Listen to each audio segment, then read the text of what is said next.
Iye, Surah Bara antara Kalteng. Oke teman-teman, kembali lagi di Bara Kalteng, bincang-bincang antara Kalteng. Kali ini kita akan bicara dengan seorang pegawai kontrak di Dinas Pekerjaan Umum dan Penataan Ruang Kalimantan Tengah, tapi juga bertani. Dan sebenarnya penghasilannya lebih besar dari bertani. Lebih ke ini aja sih Bang ya, pertani lebih ke senang-senang aja di kerjaannya di Dinas PU, sambil mengingat-ingat kemampuannya lah. Nah, narasumber Abang ini namanya Bertorius. Lahirnya di Pendahara. Pendahara ini Kota Waringin Barat, Bang ya? Katingan. Katingan. Yeah. Kabupaten Katingan. Terima kasih Bang Bertus.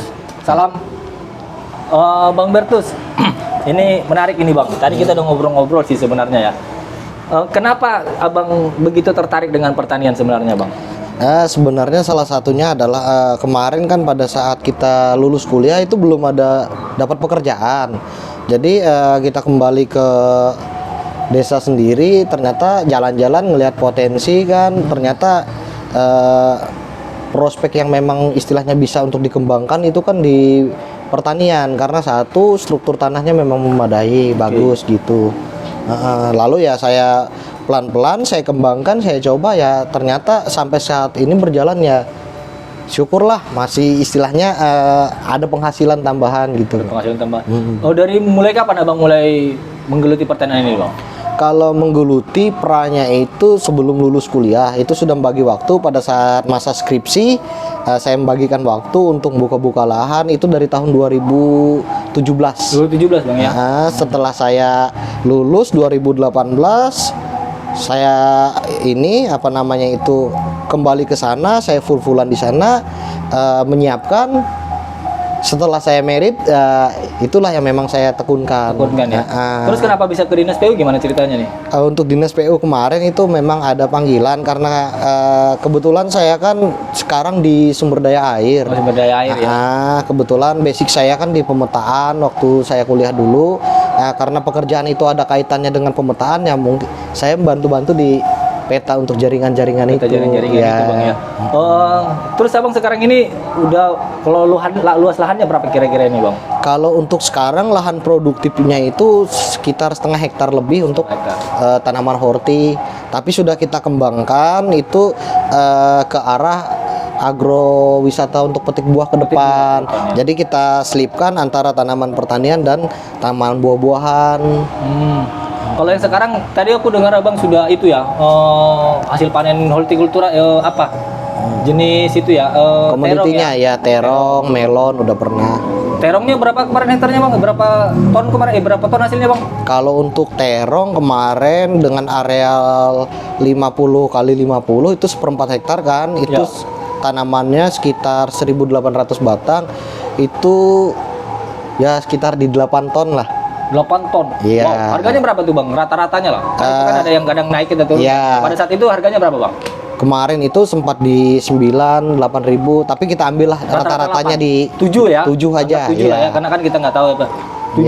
7.000 kali 8.000 kilo ya. Iya. Berarti sekitar 54 juta nih, Bang. Iya. Modalnya berapa tuh? Lumayan besar juga tuh sih, Bang ya. Ya, kalau untuk modal sih, kalau kita kan udah ngelola lahan jadi nih, dengan sekian tahun kita geluti, jadi kalau untuk modal sekitar 15-an juta itu. 15-an juta ya? Iya. Berarti 2 kali lipat dong untungnya ya? Iya, 2 kali lipat, 30 juta bersihnya ya? Iya.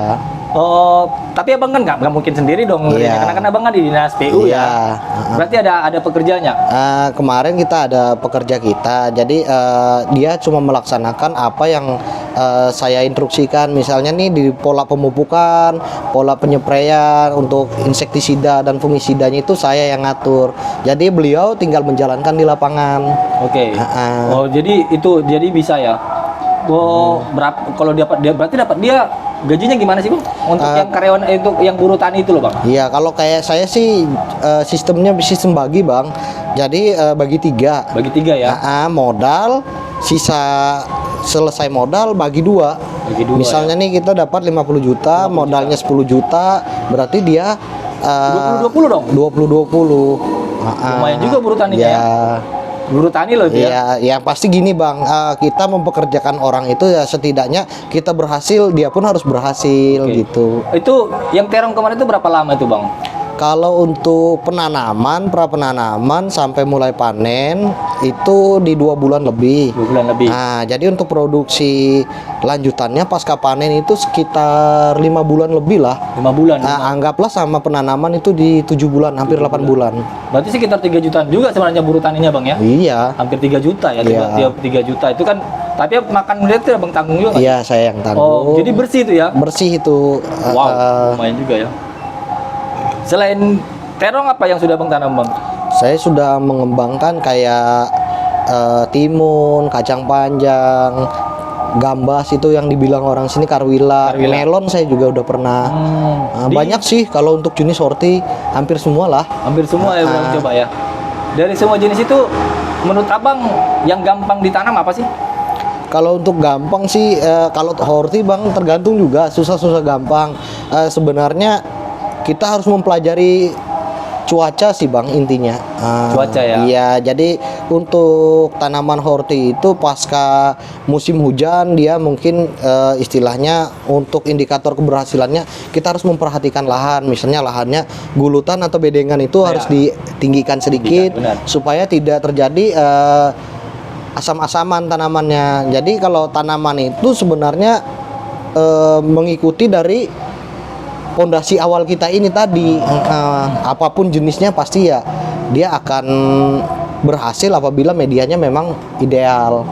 Abang kan dari udah 5 tahunan lah ya menggeluti pertanian ini. Ada yang bilang tanah di Kalteng ini nggak subur. Pendapat Abang gimana Bang? Sebenarnya sih dibilang tidak subur tidak juga. Jadi kita sebenarnya walaupun di tanah subur ya, ini saya kasih satu contoh. Tanah yang tidak subur itu kalau media istilahnya pengolahan lahannya itu memang tidak ideal untuk kriteria tanaman tersebut, ya sama aja. Misalnya nih lahannya subur tapi dia apabila terjadi hujan atau apa dia genang kan. Nah, itulah yang ini yang membuat gagal. Yang kedua untuk jenis tanah, hampir semua tanah itu bisa dikembangkan, cuma istilahnya di polanya itu tadi. Oh, polanya ya. Iya. Misalnya nih contoh kita lihat teman-teman kita yang di Tangkiling itu kan memanfaatkan lahan yang memang benar-benar pasir. Pasir ya benar. Di Tangkiling ya, 38 iya, pasir semua itu ya. Teman-teman di Kalampangan. Aja. Jadi kita harus mengetahui karakteristik tanah kita. Misalnya nih dia di gambut, kebutuhan di gambut itu seperti apa, balurannya tingginya seberapa, unsur yang dibutuhkan apa. Misalnya nih dia asam-asaman, ya paling tidak kita memperkuat kalsiumnya. Ya. Supaya istilahnya apa yang kita masukkan ke dalam tanaman itu menjadi makanan untuk tanaman, bukan menjadi racun. Kalau dia tidak pH-nya tidak stabil itu Bang, itu yang bikin pH iya, pH tanahnya ya. Iya. Berarti Abang nggak setuju sebenarnya tanah di Kalteng itu nggak subur, nggak setuju banget ya? Nggak setuju sih sebenarnya Bang. Sebenarnya bisa kita kriteriakan itu tidak subur apabila kita sudah melaksanakan. Iya, ya. Dan istilahnya tanah itu sudah kita olah dengan seideal mungkin, dia tidak menghasilkan, itu yang bisa kita bilang kita just lah anggapannya tidak subur. Tapi kalau kita coba kembangkan, kita ikuti kriteria standarnya, misalnya nih tempat yang basah agak ditinggikan gulutannya sehingga dia tidak menggenang, kita kasih istilahnya media untuk dasarannya, itu yang baru kita anggap yang nggak subur ya. Iya. Berarti aku sampai sering menyimpulkan gini. Sebenarnya tanah itu hanya perekat. Iya. Karena kan oke lah, dia ambil contoh misalnya pasir katanya kan nggak ada unsur-unsur tanahnya segala macam, nggak ada. Tapi banyak saja ternyata kayak di Tangkiling, Tangkiling itu di Tangkiling, Kelampangan juga kan pasir. Dari situ saya simpulkan tanah itu ya perekat tanaman saja sebenarnya. Jadi tempat batangnya untuk bernaung, akarnya terikat gitu loh. Tapi kita yang kasih makan yang melalui bumbu itu gitu Bang ya. Iya. Misalnya kayak gini nih, kita kan sudah tahu nih misalnya pemahaman untuk jenis tanaman pada masa vegetatif. Vegetatif ini kan dari awal sampai dia peremajaan. Nah, apa sih unsur yang dibutuhkan? Kita lihat nih perkembangan tanaman. oh ternyata dia kurang unsur nitrogennya, ya itulah yang kita tambah. Oh, oke. Fosfatnya ditambah kayak gitu. Nah, Abang kan sudah bicara tentang takaran-takaran Iya. pupuk, pestisida, insektisida segala macam ya. Itu dari mana Abang dapat, Bang? Abang background Abang dari mana? Pendidikan terakhirnya di mana, Bang? Saya untuk pendidikan strata S1-nya saya dari kehutanan. Kehutanan ya, Iya, kan? ya. Oke. Jadi kemarin kebetulan saya punya teman, ya saya anggap sudah saudara. Beliau memang basicnya bertani, tapi tidak yang istilahnya dia tidak S1-nya pertanian gitu, tapi dia memang bergelut di situ. Disitulah saya istilahnya belajar banyak sama beliau. Mas, gimana sih untuk apa namanya? Dia namanya Cakolik ya, kalau panggilan kita biasanya. Abang saya itu dari Kalbar dia. Nah, di situ dia ngelihat saya, mungkin saya WA terus kan, saya tanya, "Bang, untuk metode pemahaman untuk sukses bertani seperti apa?" "Oh, kamu pelajari ini Mas Berto," katanya. "Pelajari karakter tanahmu, unsur-unsur yang dibutuhkan. Misalnya kan ada 3 nih kayak kriteria pemahaman unsur. 1, makro primer, sekunder, mikronya." Ya. Nah, jadi kalau untuk primer itu kan kayak NP dan K, Bang. Jadi kalau sekunder itu dia lebih ke magnesium, sulfur gitu. Jadi istilahnya antara primer dan sekunder ini harus terpenuhi sama mikronya tadi. Nah, kalau sudah memahami hal itu, untuk pengembangannya semua jenis tanaman itu hampir sama, Bang. Misalnya nih fase vegetatif dia dinaikkan N dan P. Nanti pada pasca sudah generatif, pembungaan apa macam, itu kita ubah. Nah, dia diperbesar di misalnya kayak P dan K, setelah itu di booster di N dan K gitu. Iya. Kalau mendengar itu kan Bang, kesannya itu ribet banget gitu, Iya, Bang. betul, Kesannya ribet. Bang. Iya. Berapa lama Bang perlu waktu untuk belajar itu?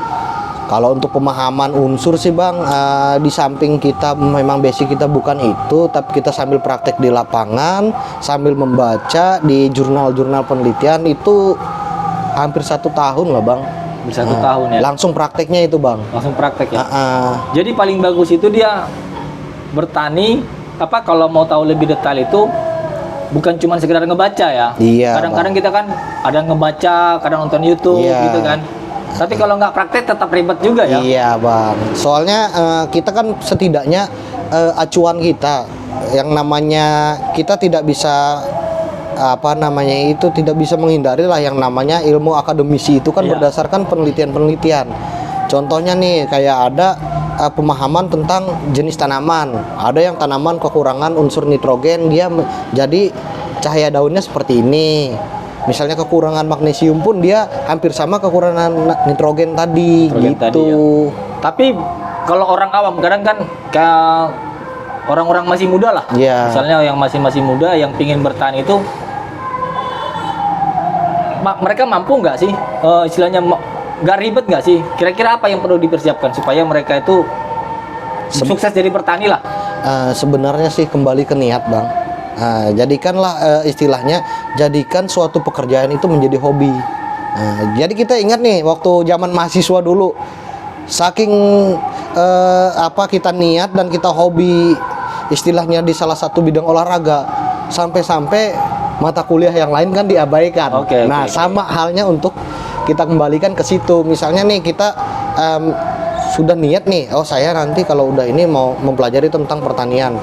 Kalau sudah kita niat sesuatu yang istilahnya berat, itu bakal ringan untuk kita pahami, untuk kita kerjakan.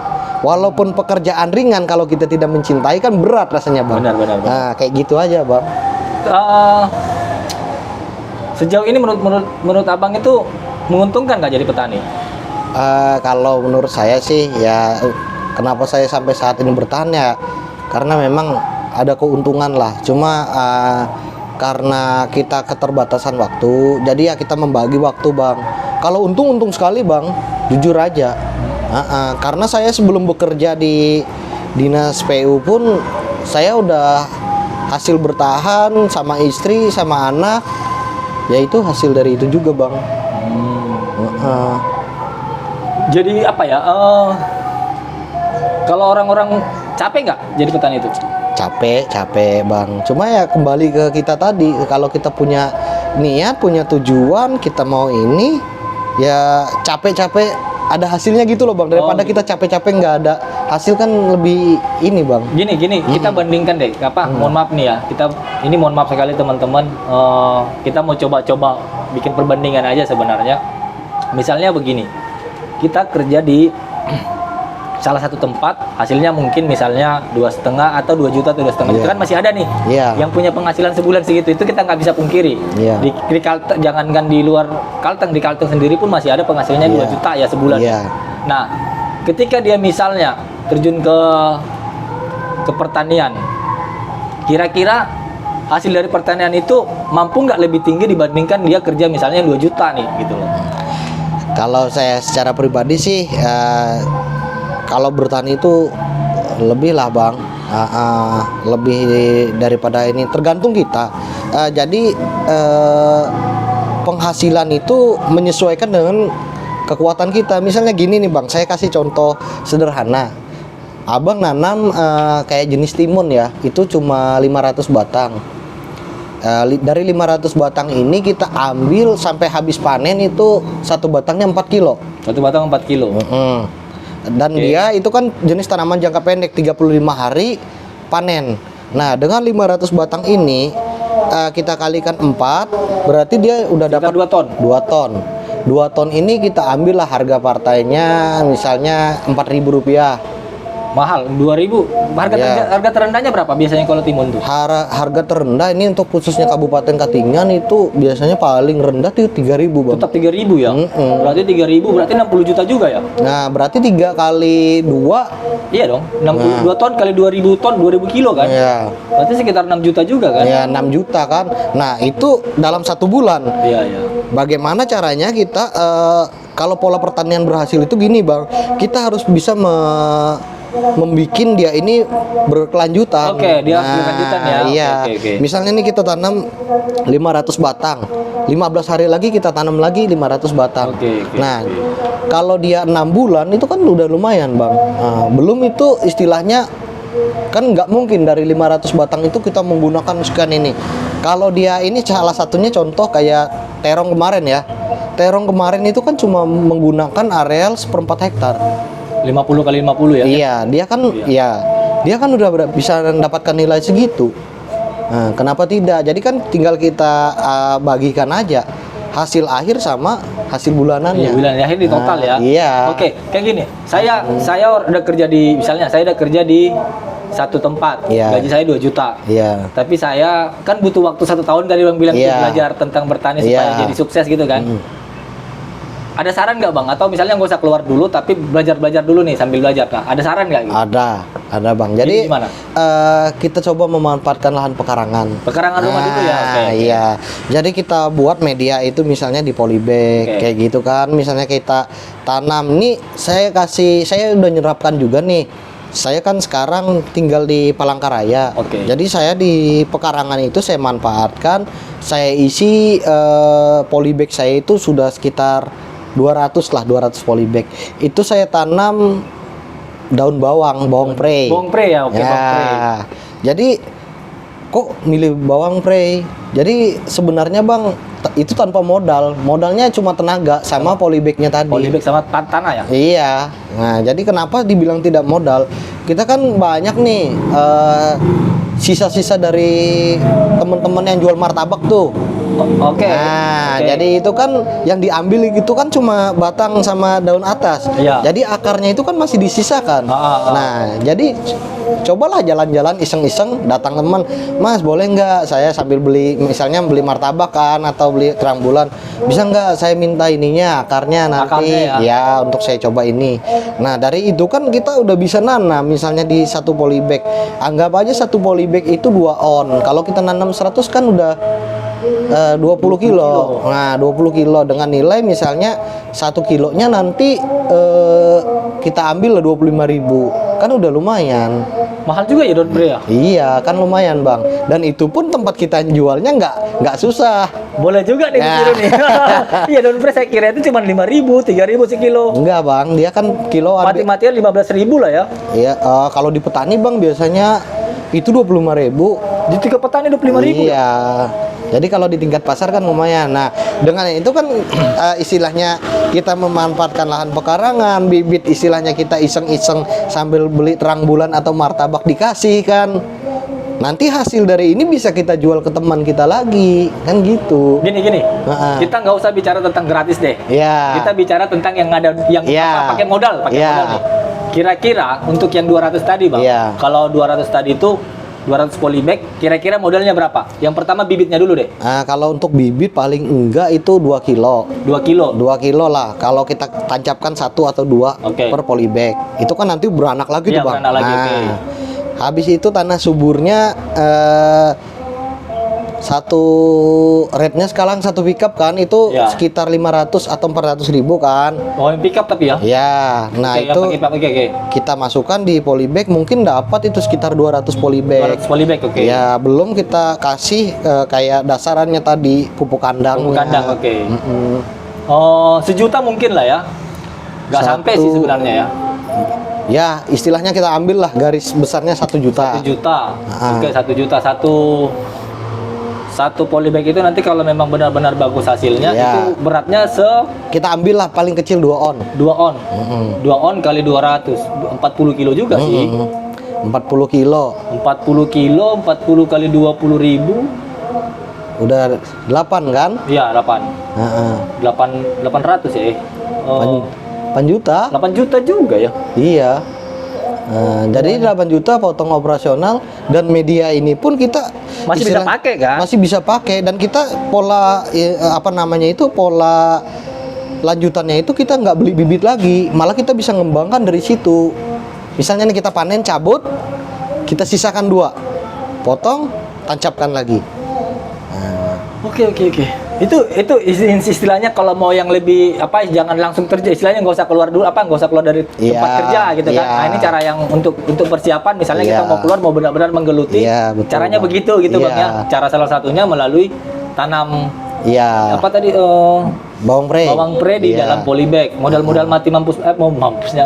Modal terbesarnya itu ya 1 juta lah ya. Iya. 1 juta karena sudah beli tanah subur, kecuali Iya. kita bisa cari sendiri kan. Iya, betul. Kalau kita mau capek sebenarnya bisa Iya. bebas. Tapi intinya 1 juta ini sudah nanti dalam waktu berapa lama nih Bang kalau tumbuhnya nih? Kalau untuk daun bawang sendiri itu sekitar 2 bulan lah. 2 bulan ya. Anggaplah 55 hari lah. 45 udah bisa itu Bang sebenarnya. Yang besar polybagnya sebesar apa nih? Kalau saya jujur aja Bang, kalau diameternya paling ya segini-gini lah. Segini ya. 40 lah. 40 Diameter ya. 40 ya supaya media perakarannya juga Lebih banyak ya. ya, dan kalau memang dia luas, dia beranak pinak kan jadi besar juga Bang. Kalau pot itu segini. Ya seginilah. Oh segini. Iya. Yang harga 6.000 kalau nggak salah. Bang. Iya. Kalau mau main yang tidak sekali pakai pot langsung ya. Iya Bang. Benar 6.000 kalau 100 6 juta ya. Iya. Tapi dia selamanya kan. Iya. Bertahun-tahun gitu ya. Ya kita ambil lah Bang, sekali panen ya di bawah itu kan sudah lumayan. Toh kita juga kan istilahnya mengisi aktivitas sambil kita belajar, kita dapat hal positifnya juga. Oh iya, makanya di situ kita proses belajarnya. Iya. Tapi belajar tapi juga ada hasilnya nantinya Iya, gitu loh. betul, Bang. Itu kan. Karena Iya. kita di depan rumah. Iya. Karena setahu saya memang di Kalimantan ini teman-teman, khusus di Kalimantan, bagi teman-teman yang menonton di luar Kalimantan ya, hampir rata-rata penduduk aslinya, penduduk lokalnya yang suku Iya. Dayaknya itu paling minim tanahnya 1 hektar. Iya. Benar nggak Bang? Betul, Kalau Bang. Abang berapa luas tanah punya Bang? Ya kalau punya saya sendiri sekitar 3 hektar lah masih ada. Oh 3 hektar. Iya. Nah itu dia punya 3 hektar, baru dimanfaatkan baru setengah hektar ya. Ya, wah itu luar biasa Bang kalau Ya, itu setengah udah besar, hektar. karena itu udah besar Iya. banget gitu loh. Apalagi 3 hektar. Tapi kadang-kadang memang orang nggak mau bertahan itu, kalau saya perhatikan Bang ya, karena memang yang pertama anggapan Iya. bahwa pekerja rendahan. Iya, Benar nggak benar ya Bang ya? betul. Terus yang kedua capek. Iya. Terus yang ketiga ribet segala macam. Iya. Nah, cara mengatasinya itu ya yang pertama tadi yang pertama kita selesaikan dulu. Menurut Abang pekerja rendahan nggak di petani itu Bang? Sambil minum Bang ya. Iya. Kalau menurut saya enggak Bang.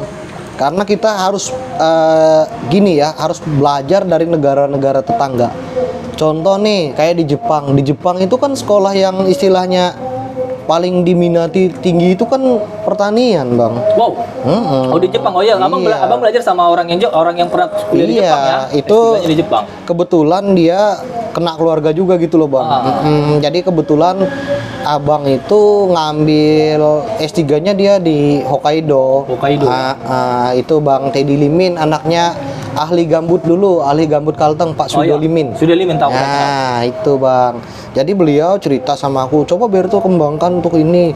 Di Jepang itu tuh image petani itu orang nomor 1 loh. Nah, jadi ya kenapa dengan adanya tanah luas, istilahnya tanah subur, kok mana sih agrarisnya Indonesia dulu kan? Iya, benar. Nah, di situ loh. Jadi sebenarnya pemahaman orang Indonesia selama ini bahwa petani itu adalah kerja rendahan, kerjaan tidak lulusnya itu salah besar sebenarnya. Salah besar. Padahal di luar negeri sana, khususnya di Jepang, Bang ya, itu pekerjaan salah satu yang sangat diminati ya. Iya. Tapi memang masalah mereka kan tanahnya nggak banyak. Iya, Beda sama Indonesia. Itu satu Bang. Yang kedua juga kita perlu belajar dari teman-teman lingkungan sekitar kita lah. Iya. Contohnya teman-teman kita di transmigrasi dulu kan yang Iya. di Kelampangan. Benar. Nah, coba lihat seperti apa sih taraf ekonomi hidup mereka. Mereka tiap hari bergelut sama pertanian. Iya. Tapi kita lihat kalau kita jalan arah ke Banjar, Kapuas, Pulang Pisau itu kan kita Benar. ngelihat rumahnya besar-besar, Mobil ada loh. mobil ada, truk ada, benar. Yang naik hajinya banyak juga. juga benar. Nah, kan kita harus banyak belajar. Jangan malu lah untuk bertanya. Nah, gitu loh, Bang. Kenapa kita tidak sama-sama istilahnya belajar sama mereka? Karena teman-teman yang dari dari Pulau Jawa sana ke Kalimantan dengan bertani saja sudah bisa hidup. Malah anaknya banyak yang masuk dokter, Iya, segala macam. polisi. Kita ini sudah ada tanahnya, Iya. orang tua ada, istilahnya Iya. kerjaan kita ada, ya kita manfaatkan. Oke gini, berarti dalam artian menurut abang itu sebenarnya buang deh anggapan itu gitu maksud Iya, abang ya, secara image-nya tidak. harus dibuang. Buang dulu gitu. Iya. Jadi segala sesuatu itu Bang sebenarnya jangan kayak gini nanti pada pas saat kita berimage seperti itu ngelihat ternyata kita langsung terjun, kita tanyakan kaget, oh penghasilannya kok lebih besar dari saya kan gitu. Contoh nih Bang, kayak petani semangka. Ya. Petani semangka dia nanam 2 bulan. 2 bulan dia nanam, seandainya dia panen itu ada di 20 ton. 20 ton penghasilannya dalam 2 bulan dikalikan kalau harga bagus-bagusnya bisa sampai 8.000 sampai 9.000 loh itu Bang. Anggap kita ambil perendahnya deh. Kalau Ambil 5.000 aja. Semangka. Iya, ambil 5.000. Semangka enggak, semangka 3.000 deh. 2.000 deh. Iya. 2.000 enggak, karena kan gini.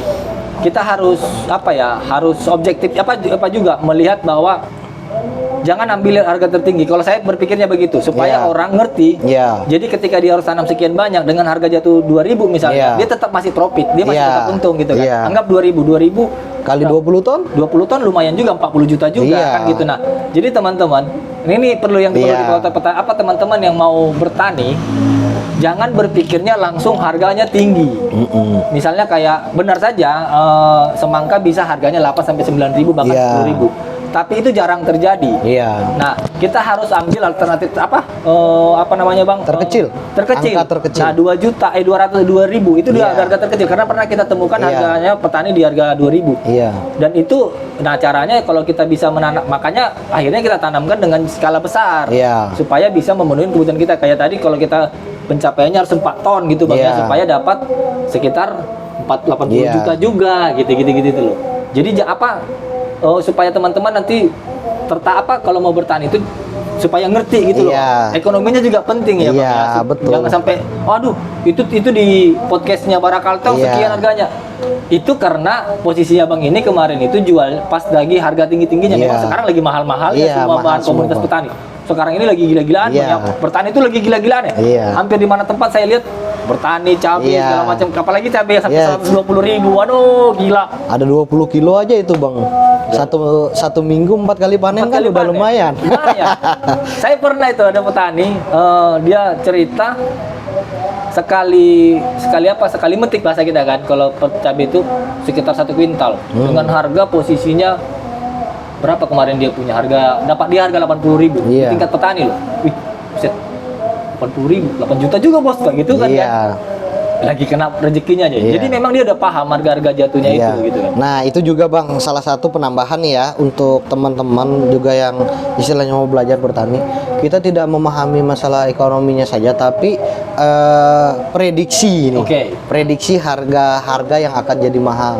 Oke. Misalnya kayak gini kan, saya udah 2 tahun mempelajari masalah cabai. Cabai ini selalu naik di bulan 7 ke atas. Nah, ya syukur ya saya sekarang udah memperjuangkan juga tuh di kebun saya itu ada sekitar 2000 batang yang saya 2000 tanam batang ya, cabai ya. Mudah-mudahan bulan depan udah bisa produksi gitu. Oh ya teman-teman,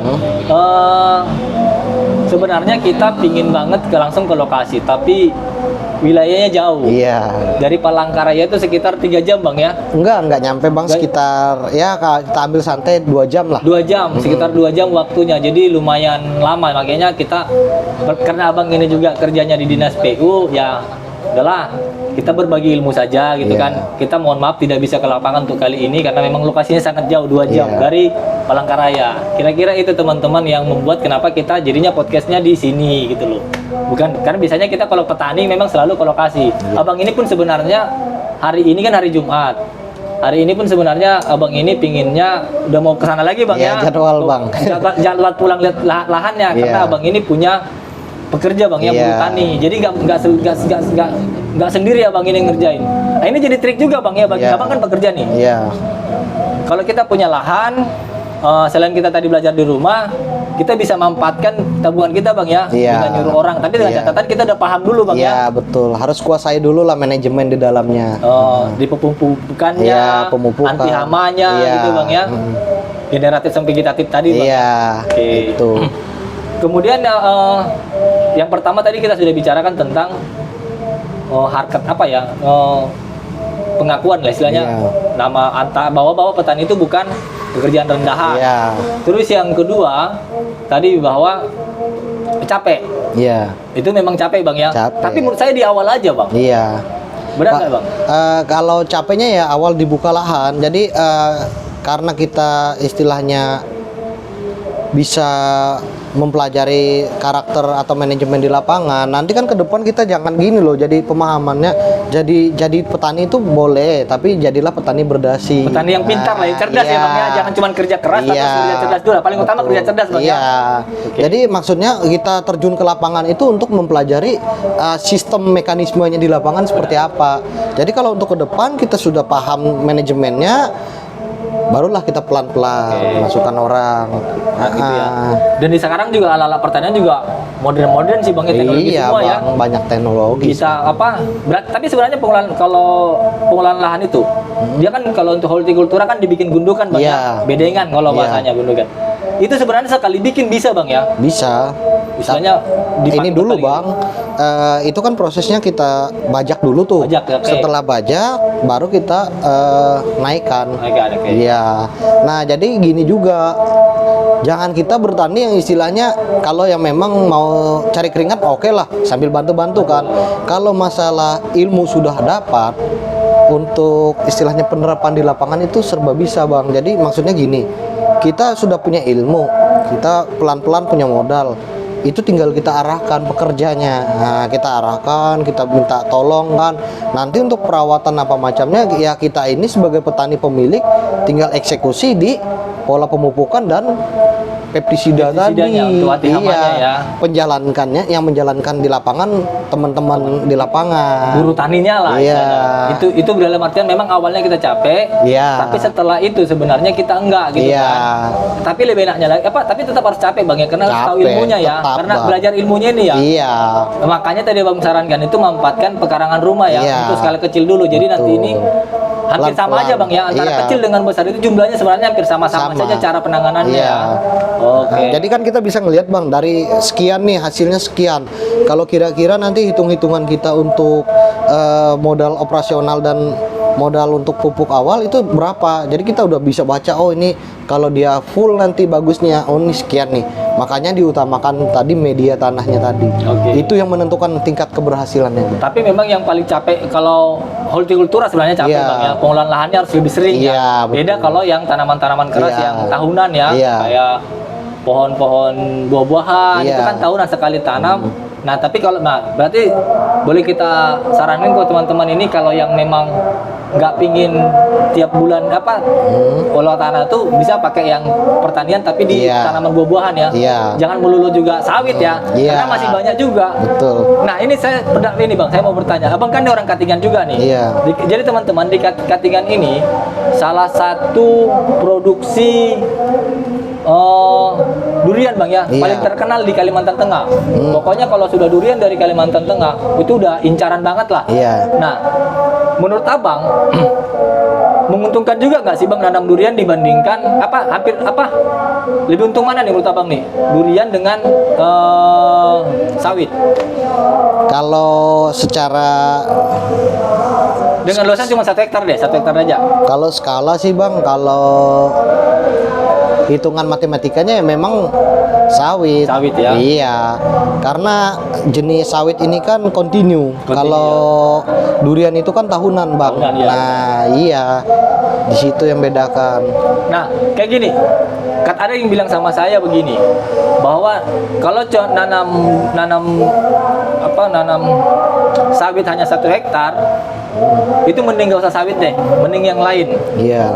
Karena katanya itu nggak setimpal penghasilannya antara 1 hektar kecuali kamu punya lahan 10 sampai 20 hektar, itu baru kerasa hasilnya. Katanya itu lebih baik mending kalau cuma 1 hektar mending lu tanaman hortikultura atau buah-buahan karena juga hasilnya lebih besar dan biayanya lebih ringan. Iya. Kalau sawit katanya 1 hektar itu 10 juta. Iya. Sebenarnya gini juga sih Bang, tergantung dari minat orangnya. Oke. Jadi kalau saya secara pribadi, kalau nanam 1 hektar dibanding 10 hektar, kenapa tidak kita minder untuk 1 hektar? Enggak juga Bang. Jadi semua tanaman itu kalau memang kita istimewakan, biarpun kita nanam 10 hektar nih seandainya nih, tapi nggak kerawat kan sama aja kan. aja, ya, benar, Nah, benar. jadi setidaknya 1 hektar itu tapi dia istilahnya untuk makanannya, kebutuhannya di situ terpenuhi kayaknya. Intinya gini lah prinsip petani. Usaha tidak akan mengkhianati hasil. ya. Nah, Benar, itu Bang. benar.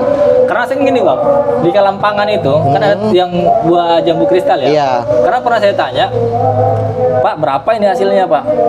Itu sekitar dia tanamnya jambu kristalnya sekitar 1.200 pohon. Iya. Dia kata dia itu penghasilannya berarti kan lahan dia sekitar 2 hektar ya, tapi Iya. dipakainya 1 hektar setengah. Betul. Dia hasilnya lumayan Bang. Iya. 30 sampai 50 juta juga loh. Pasti Bang. Sebulan loh itu. Iya. Karena jambu kristal kan berbuah terus. Jadi Iya. harga jambu kristal itu kan 20 ribu di tingkat Iya, petaninya. per kilonya. Per kilonya Iya. di pasaran 25.000 kan sampai 30. Nah, di situ saya melihat belum tentu juga. Jadi kalau belum tentu juga sebenarnya sawit lebih banyak hasilnya dibandingkan jambu kristal. Betul, Bang. Tanaman lain. Iya. Tapi memang nggak semua tanaman Iya. gitu kan. Bedanya gini Bang, kalau untuk tanaman sawit kadang-kadang teman-teman kan itu sudah untuk kelas ekonominya tingkat menengah lah ke Menengah atas gitu ya, loh Bang. benar. Nah, kalau yang untuk tanaman buah bukannya menengah juga Bang. Iya. Itu istilahnya kalau kita bahasakan kalau di dunia pertanian itu juragan yang punya Juragan, udah iya, kelasnya benar. sudah. Kelas, iya. Cuma yang membedakan itu ke ini sih, ke tingkat senangnya dia. Kalau kayak saya kan jujur aja nih, lahan horti saya kembangkan lanjutannya untuk tanaman kedepannya kalau memang ya istilahnya bisa benar-benar mujur itu ke agrowisata petik buah Bang. Tapi nanti Abang mau bikin ke situnya lagi Iya, ya. jadi tanaman horti jalan ke hortikultura, buah-buahan Iya. jalan, wisatanya jalan gitu. Iya. Oh, keren banget itu Bang. Untuk sementara ini sudah saya alihkan itu Bang. Oke. Di sela-selanya itu udah saya tanam jeruk. Jeruk ya. Nah, Kenapa iya. pilih jeruk Bang? Karena jeruk ini ya, ini kalau dari kacamata saya ya, jeruk ini kan dibutuhkan misalnya kayak untuk kayak jeruk peras, habis itu minuman segala jus ini itu dan benar. sebagainya kan. Apalagi itu jenis kelas buah yang memang di tingkat apa aja masuk gitu Bang. Oke. Nah, jadi dia 2 tahun produksi dan kalau saya secara pribadi Bang lebih menguntungkan jeruk Bang karena dalam 1/2 hektar itu bisa masuk 200 batang 200 batang, dengan ya? jarak 5 kali 5. Oh, 5 kali 5. Jadi 200 batang Dikalikan aja nanti Bang ke depan kalau memang berhasil Itu kan. kan lagian jeruk ini nggak musiman loh. Nggak musiman, Bang. Dia ada Iya. musimnya, musim raya namanya. Tapi Nah. waktu banyak. Tapi sebenarnya dia berbuah terus. Terus, Bang. Ada yang sedikit, ada yang banyak. Nah, pada Iya. banyak ini yang namanya musim raya. Iya, Benar betul, kan Bang ya? Iya. Oh itu kenapa Bang pertimbangkan itu ya? Iya. Oke. Oh, karena ada target Abang tadi wisata buah juga ya. Iya, ke depannya Bang. Kedepannya ke situ. Karena 3 hektar satu hamparan Bang. Iya, satu hamparan semua. Itu Iya. gila banget sih. Jangan jadi apa? Bakalan jadi orang juragan juga nih. Amin, juragan. Bang. Oke Bang. Oke. Ada pesan nggak nih Bang ke kawan-kawan muda? Karena Bang kan salah satu pelopor juga, pelopor Iya, iya. pertanian. Kira-kira ada nggak pesan ke kawan-kawan yang kawal penonton Bara Kalteng untuk pesan terkait pertanian ini Bang? Ya, untuk pesan saya ke teman-teman, jangan malu bertani. Saatnya yang muda bertani. Kalau simbol kata Pak Cilik Riwut dulu, elak sampai arep tempun petak danum menanak sare. Oke, Mantap. oke, makasih Bang ya. Iya. Teman-teman, demikian teman-teman. Abang ini suku Dayak Katingan Bang ya. Iya, ya, Bang. Suku Dayak Katingan yang menggeluti pertanian sekalipun sudah bekerja di Dinas Pekerjaan Umum dan Penataan Ruang Kalimantan Tengah. Kita tahu yang kerja di situ hasilnya lumayan juga sebenarnya. Iya.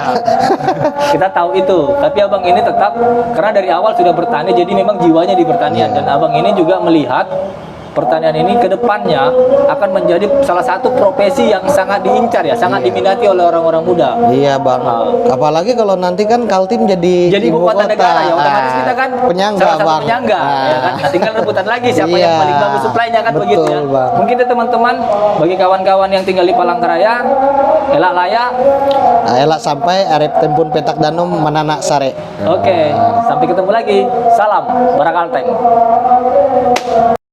Tos ieu surah bara antara Kalteng.